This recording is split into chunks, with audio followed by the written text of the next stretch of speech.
Ја најавив неколку пати темата која што се надевам дека ќе го задржи вашето внимание. Отвараме тема и поставуваме прашање.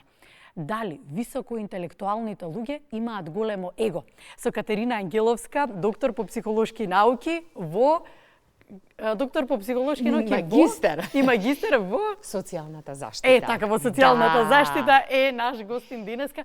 Добро утро официјално. Добро утро, Јована. Многу се радувам што сум гостинка утрово во ова преубаво студио и што ќе зборуваме токму на оваа тема која што и кај мене разбуди многу размисли и многу верувам дека ќе излезе нешто многу интересно. Ајде, со нетрпение ја подготвував темата и многу размислувања попатно, па еве вие од ваш аспект. Ајде да влеземе во темата. Како би ја дефинирале интелигенцијата? Да, интелигенцијата не е само да решаваме проблеми, да собираме информации, да обработуваме информации.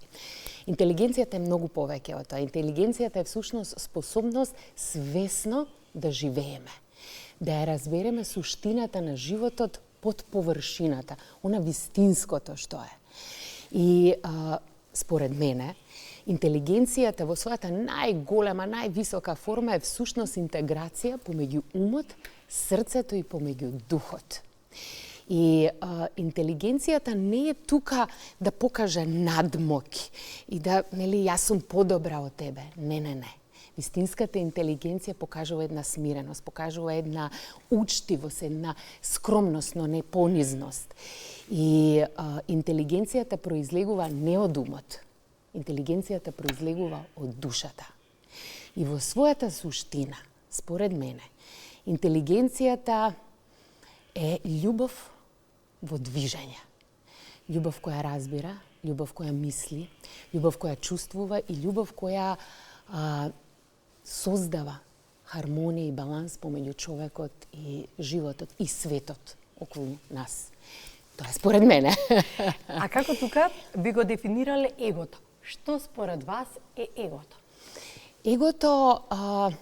Егото е мост помеѓу нашиот внатрешен и надворешен свет. И егото е тука, и секој има его, да се разбереме. Значи, егото е многу добро. Меѓутоа е многу важно како го конзумираме и како го водиме, односно дали егото нас не води или ние го водиме егото. И егото е тука да ни помогне да се изразиме во светот, во надворешниот свет. Кои сме, го имаме оној јас идентитет, кои сме во светот, начинот на кој што, не знам, се изразуваме, создаваме, креираме, имаме цели, ги остваруваме тие цели. И тоа е све една структура која што ја дава егото. И егото само по себе не е лошо. Воопшто. Меѓутоа е многу важно како ние го конзумираме тоа его и како го водиме, дали свесно или несвесно. И овдека прашањето повеќе би било, нели, како, дали егото не води или ние го водиме егото. И може ли да се контролира? Може секако да се контролира. А кога го контролираме и кога сме свесни дека го контролираме? Да. Знаеш како?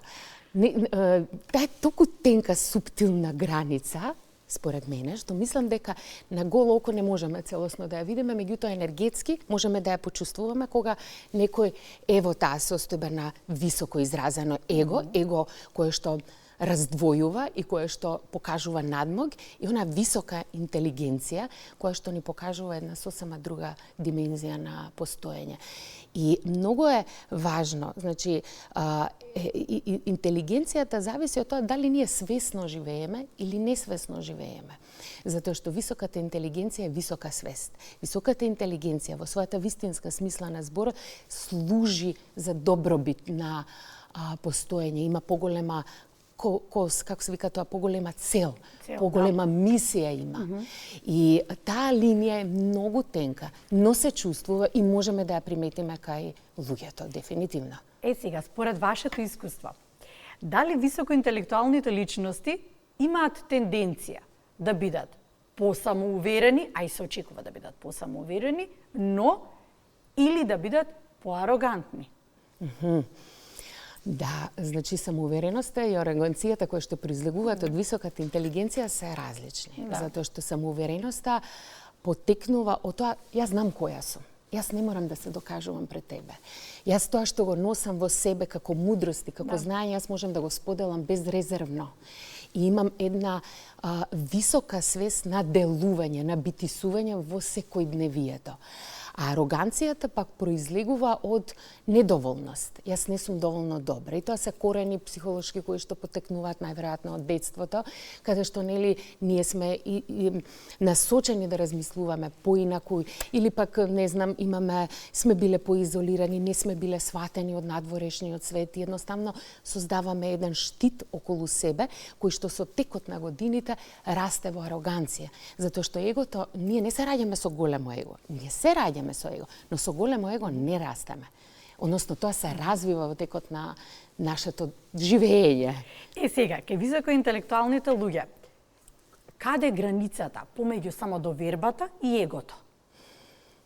Каде е границата? Граница не би кажала дека дека тенка линија, таа тенка линија. Граница не постои. Постои, меѓутоа постои доколку јас сум свесна и јас точно знам што правам и која сум во тој свет.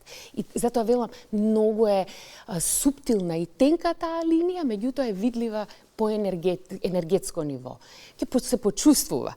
Знаеш, но исто да бидеме и многу свесни дека и самата висока интелигенцијата може да креира некоја илузорно его. И ние сметаме дека човекот е арогантен. Не знам, по држење на тело, по харизма, по говор, како некој се изрази. Настапот пред луѓето. Па да. И да сметаме дека е арогантен човек, но не мора да значи.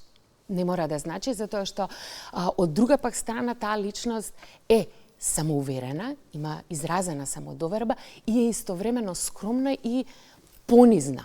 Но не понизна за да нема самодоверба, онаа самоувереност која што ни е потребна. Затоа велат не суди на човек без да го запознаш. Да, апсолутно. Ете зашто е кажано тоа. Да. Сега, дали општеството несвесно потикнува интелектуалните луѓе да развијат поголемо его поради признание, статус и очекувањата? Апсолутно, да.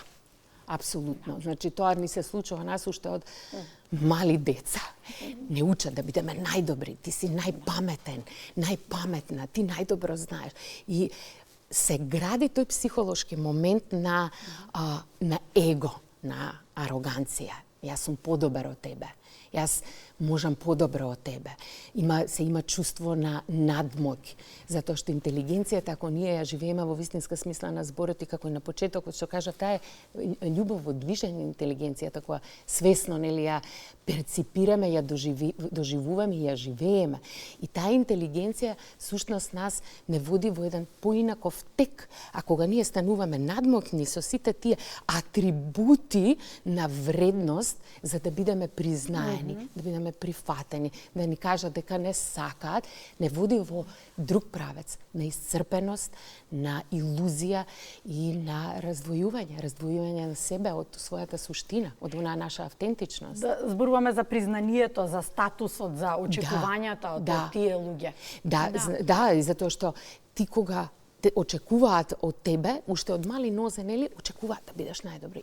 Јас имам очекување дека ти треба да бидеш најдобра.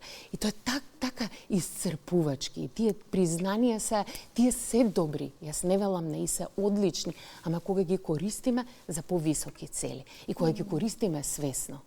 И да, точно е така. Тоа се гради. Системот, самиот систем ни го наметнува тоа однесување.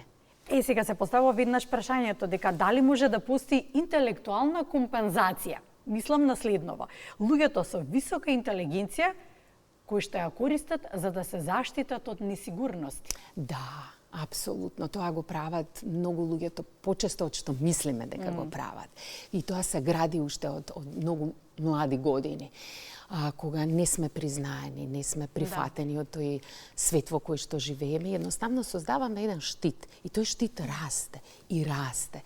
И таа компензација ние толку добро ќе ја изманипулираме и ја создадеме, да едноставно со тоа ние продолжуваме да живееме, за жал. И јас многу често сретнувам луѓе во мојата пракса, во моето работење, кои што имаат многу големо знаење и се високо интелектуални, во смисла имаат високо образование и така натаму, меѓутоа ја немаат емоционалната зрелост за да можат да си помогнат и да побараат помош. Зошто? Затоа што интелектуалниот човек, точно вистинско интелектуалниот човек, точно ќе знае кога да замолчи, кога да зборува и кога да праша и да побара помош. Затоа што ние во суштина не си даваме дозвола да бидеме ранливи. И затоа се создава таа интелектуална компензација. А високо интелектуални, кога се случува всушност интеграцијата? Кога ние ќе се освестиме, кога тој високо интелектуален човек ќе се освести и ќе каже, добро, значи јас можам да побарам помош, јас можам да покажам дека сум ранлива. И таа ранливост мене ќе ми даде емоционална зрелост во моето постоење и ќе почнам да се разбирам себе си. Кога ќе почнам да се разбирам себе си, јас ќе можам и да комуницирам и со другите луѓе околу мене. Тоа е таа емоционална интелигенција, зрелост, која што ја споменав пред малку. Не оди рака под рака е малку контрадикторно. Како може да ни оди рака под рака? Можно ли е високото его всушност да биде тој одбранбен механизам за справување со и осаменоста ќе ја споменеме, со социјалната изолација кај интелектуалците, она што сега го зборувавме. Може би токму тоа и таа е представата дека тие имаат високо его. Апсолутно, да, се согласувам. Токму тоа ни дава заклучок, затоа што ние не можеме да знаеме тој човек што носи во себе. Како е растен, кои се неговите предци, кои се неговите родители. Ние ништо не знаеме за тој човек. Оно што го кажа на почеток, ние не знаеме, нели не суди за човек по амбалажа. Тоа па точно, да. Апсолутно е. Тоа е многу голема вистина. И јас ги охрабрувам луѓето наместо да се окупираат со другите луѓе, да се окупираат со себе си, да се свртат кон себе. Јас се надевам дека ќе почнат луѓето да го прават тоа. Да, и да се свртиме пред се кон себе си, да ја побараме таа наша внатрешна убавина. И таа интелигенција да ја дозволиме да излезе со сите своји атрибути потребни за... Ако дозволиме тоа да ни се случи, може би улогата која што пред се ја има воспитувањето, општествената средина, во формирањето и оформувањето на егото кај паметните деца, ќе биде во поинаков контекст. Да. И на вистина е така. Значи не е исто да ти имаш дете кое што сите деца се паметни на свој начин. Го ставив под наводници затоа што нема непаметно дете, туку едноставно и нема потреба никогаш премногу некои работи се форсираат, премногу се изложуваат, а други кои што вредат и потајно, каде што има многу голем потенцијал, остануваат занемарени. Да. Апсолутно е така. И во целиот овој процес не може да фаворизираме, а тоа се случува и во системот и во образованието, се фаворизираат одредени деца. Ти си најдобар, ти си најпаметен, дома родителите кажуваат, ти си најдобар, го запишуваат на секакви активности. И он расте во таа енергија, во таа психичка надоградба. И наместо да научи како да биде присутно и свесно, како да биде ранливо, како да ги изразува своите емоции, сето тоа е склоп на околности кои што самиот систем треба да ги промени во тој систем, образовен систем. Сега ова прашање го чував за да го заокружиме разговорот, имаме уште куса време. Дали големото его е нужно во работата, е двигател на успехот? Ајде малку за работата. И за нешто во што високите позиции, може би некогаш со многу труд, и така и треба, со многу труд и работа се постигнуваат, но зашто при тоа не се споделуваат искуствата за чекорите кои што се за да се дојде до некоја позиција, зашто не се пренесува знаење од големите луѓе? Многу добро прашање и добра обсервација. Да. Егото, кога сме на работа, кога работиме во овој бизнис свет, егото ни е потребно, затоа што егото е тоа кое што поставува и граници.